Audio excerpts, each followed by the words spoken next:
Hello everybody, I'm so excited, I'm so happy because I have a fantastic guest today. He is one of the biggest surgeons, biggest speaker all around the world. Let me introduce you, my friend, Mr. Dr. Professor Edmond Bedrossian. Thank you very much. You're very welcome. Good morning, happy to be here. Really? For this improvisation? Very happy. I know when I asked you, would you be open to doing this kind of interview? It's a friendly interview, it's not in the traditional way. And you said yes, and thank you very much for this. Sure, you're welcome. Sure. Because I want people see a different side of you. That's why, because I know you, I know your personality, and I'm really happy to be able to show. Are you sure you want to do that? Yeah, I'm sure. First of all, I have to say, because Ed is direct lineage from Branemark, and everybody, any surgeon, has something to thank for him. So, first of all, I'm curious, how was Branemark? How was it? Very good. I mean, I was very lucky. I got a chance to spend a lot of time with him, and everybody always thinks about learning surgery. But you learn a lot more. You learn philosophy, you learn how you actually treat patients, how your mind has to be when you think of, taking somebody and doing a procedure on them. It's not for just the fun of doing the surgery. You are treating a human being on the other end. So the responsibility of educating yourself, the responsibility of educating the patient, giving them a realistic understanding of what they're going to receive, how it will work, how long it will last. These are all things that you cannot explain to somebody unless you yourself know about it. So I was very fortunate to, again, learn about a different way of looking at things, which you don't get from training unless you spend some time with an individual who has those qualities. Yeah, you are known for atrophic cases, extreme atrophic cases, zygomatic implants. It's the biggest part of my practice now. It's extreme atrophic cases and zygomatic implant, and I have to say I'm staying on the shoulder of the giants. You are one of these giants. No, really, thank you. really.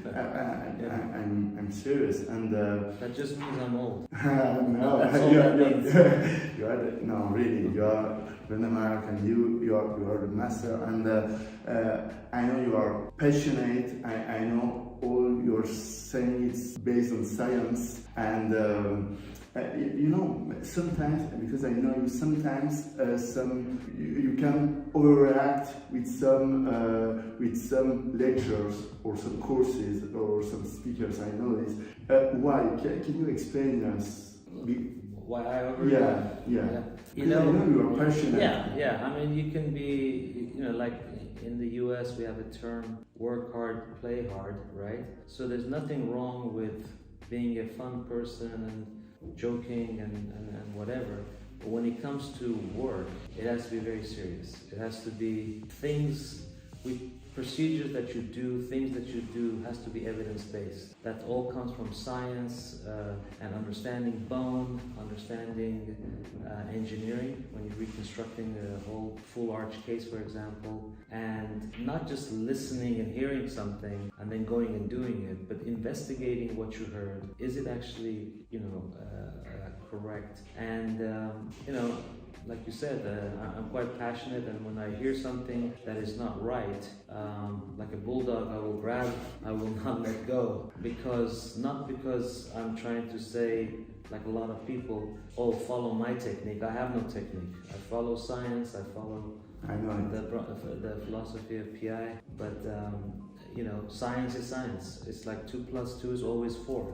So when I hear things said, 2 + 2 can be 3.6 or 5. Yeah, it almost makes me crazy, because if you are giving a talk, if you are on the podium, if you are writing something, you have 2 responsibilities. One is responsibility to yourself, that you represent the information correctly. But the bigger responsibility is there are people listening to you, and if you give the wrong information, you have not only you are doing the wrong thing, a lot of other people will be doing the wrong thing. So every person on the podium has an extra privilege of making sure what they say is 110% correct, because others are listening, others will go do exactly what you're doing, and then, as I said, patient is most important, and if you are wrong, the patient is hurt, and you change your technique on the next one, but you just hurt the patient. So Branemark had 3 or 4 major philosophies, and they were very simple. They were: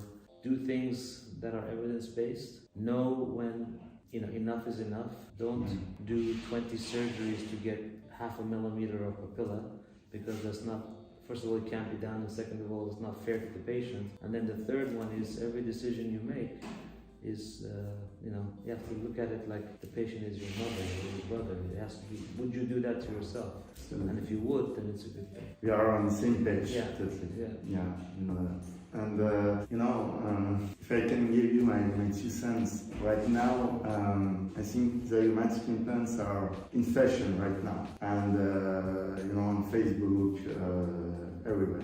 What do you think about it? Well, I'm happy and at the same time nervous, because I've been doing this for probably 27 years and talking about it for as long as that. First, 20 years, 18 years, people were not interested. It's just the last 6-7 years that it's become, as you say in France, succès. It's fashion. Everybody wants to do zygoma. Every company is making zygoma. And you mentioned social media, Facebook. If you look at a lot of the courses being advertised on Facebook or social media, and look at the design of the implant, it's 100% incorrect. Not 100, 200% incorrect. So my question is, who is designing these? Who is doing these? Because you cannot do the procedure correctly if the hardware is not correct.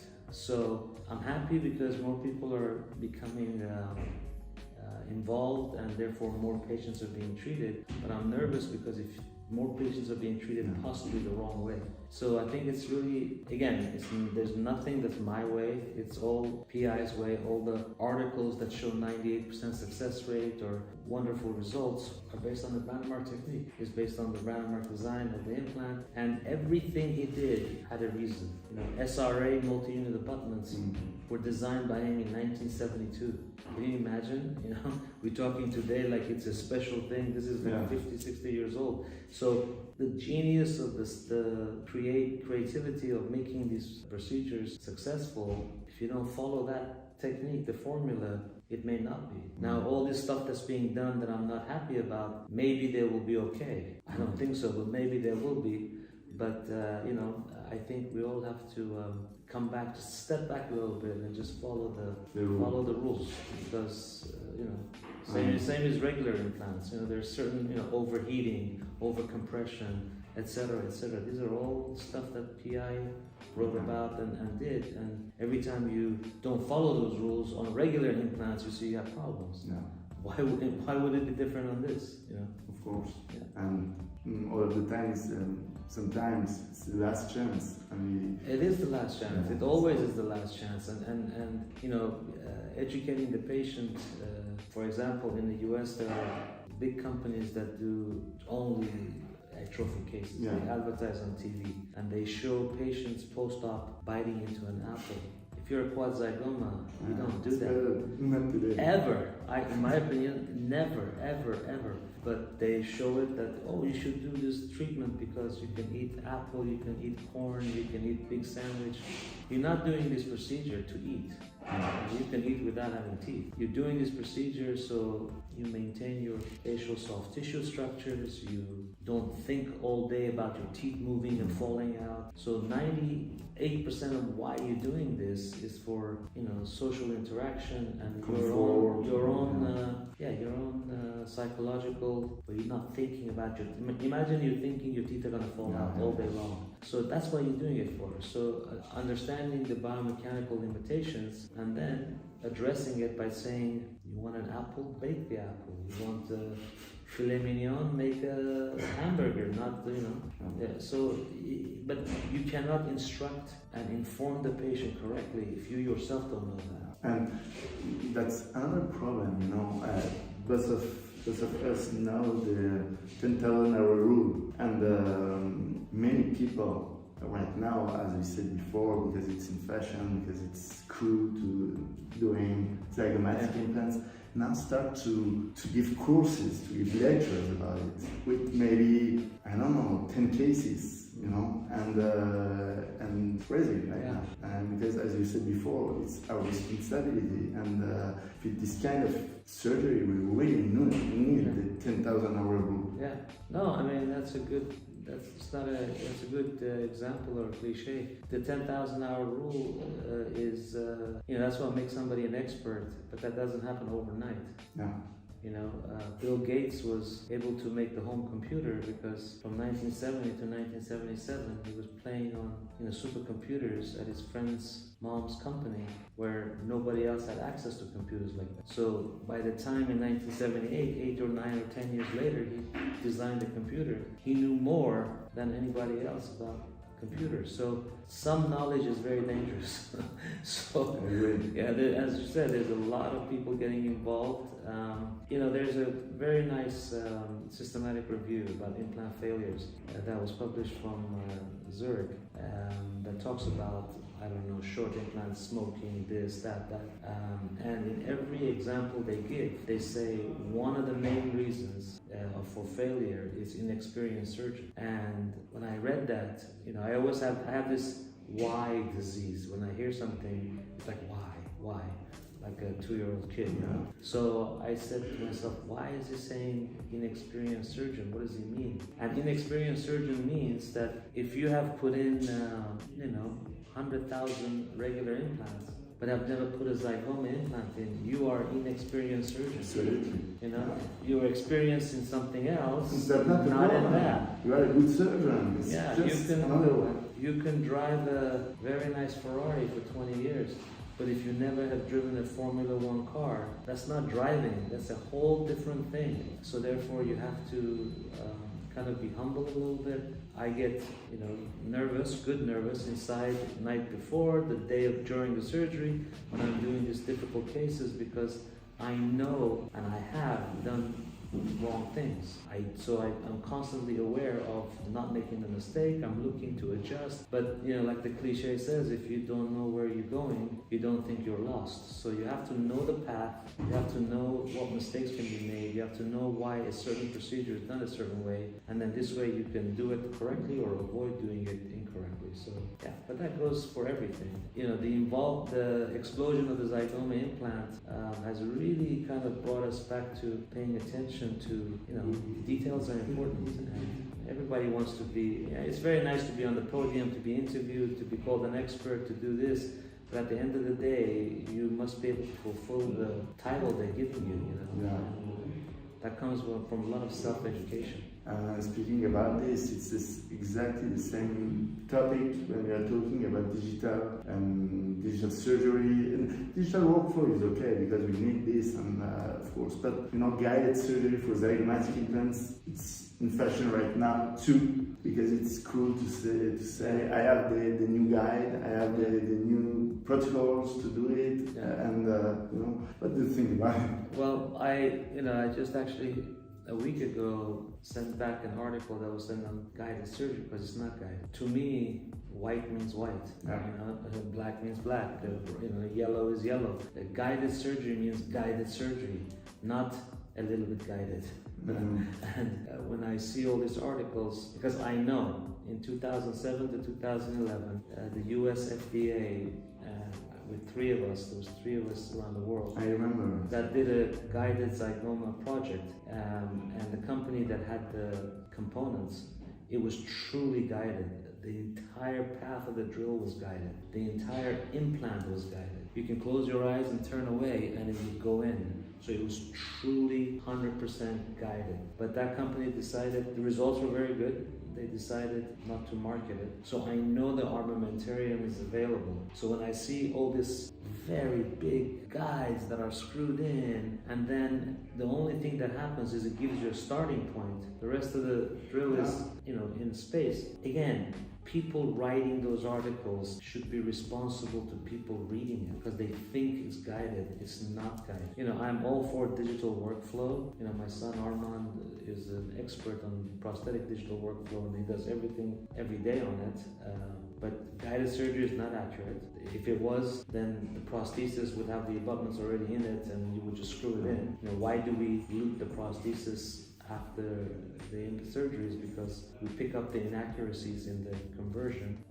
But it is a very elegant way of doing, surgery, but analog or fundamental principles are always going to be there. If I give you my Mac, tell you write me a letter, and the alphabet on my Mac is in Armenian, you have a beautiful digital thing in front of you, you can do nothing because you don't know Armenian. So digital workflow is worthless unless you have analog knowledge. And then once you have analog knowledge, yes, you can use it. It's maybe elegant, it's a nice way of doing something, but that's all it is. It's just a very nice, quicker, easier to communicate, whatever the term is, way of doing the basic analog principles. So yeah, industry is pushing it as if you can come out from school and buy a software and it will tell you how to put the zygoma implant in, but that's soft. Garbage in is garbage out. So you have to really know what you're doing. And digital workflow is really for advanced people, it's not for beginners. I really don't like it because I think it's, you have to be a surgeon, you have to feel what you are touching, and especially for zygomatic implants. And we have to, because all the time we have to manage the position. In my mind, I change all the time the entry point, the exit point, the trajectory, because the zygomatic bony thing, or so it's impossible for digital for guided implants. Right. So again, in hands of experienced people, digital surgery or some kind of a drill guide can take away that feel. Yeah. So when I'm doing, smile in the box or guided surgery, I'm actually using more energy trying to get the feel than if I was doing it without any guides. But again, you don't know where you're going, you don't feel you're lost. If you don't know this is how it feels to do it analog and real surgery, then when you have guided, you think it's just bzz, bzz, and then you wonder, why do I not get initial stability? You don't get it because you oversized or whatever. So yeah, people have to appreciate that. Okay, thank you very much. I hesitate in the beginning of this video speaking maybe in English, maybe in Persian. Or me in French, then we'd be in trouble. French, Armenian, but I don't know Armenian, but just maybe few words or just one question in Persian, just for fun and just for our origin. خیلی ممنون از این اینترویو. میدونم که اولا شما کارتون خیلی زیاده. امروز تا یک کورس داریم با هم دیگه، تا چند دقیقه دیگه تا شروع میشه و تا بریم کورسمون آماده کنیم. همین که وقت گذاشتی که تونستیم اینجوری با هم صحبت کنیم، خیلی ممنون. خیلی واسه من مهم بود که تمام این فیلوزوفی شما بخاطر اینکه رو موقع لکچر یا موقع کنگره این فیلوزوفی رو بعضی نمیتونن حس کنن. وقتی آدم اینطوری صحبت میکنه فهم میکنه. آدم باید همیشه بدونه که از کجا اومده، یادش نره که از کجا اومده و کسایی که اینفورمیشن بهشون دادن و ادویکیشن کردن باید همین فلسفه‌ای که باعث شده خودشون موفق باشن به اشخاص دیگه رو پودیوم بدن و این یه موضوعیه که برای من خیلی مهمه، چون خیلی رو پودیوم دوست دارن پوز بدن. خیلی خوبی نیست. As I said in Persian, I said in a few minutes you have to give a course, a master class, zygomatic implants in Paris. I know you love Paris, and you have to go.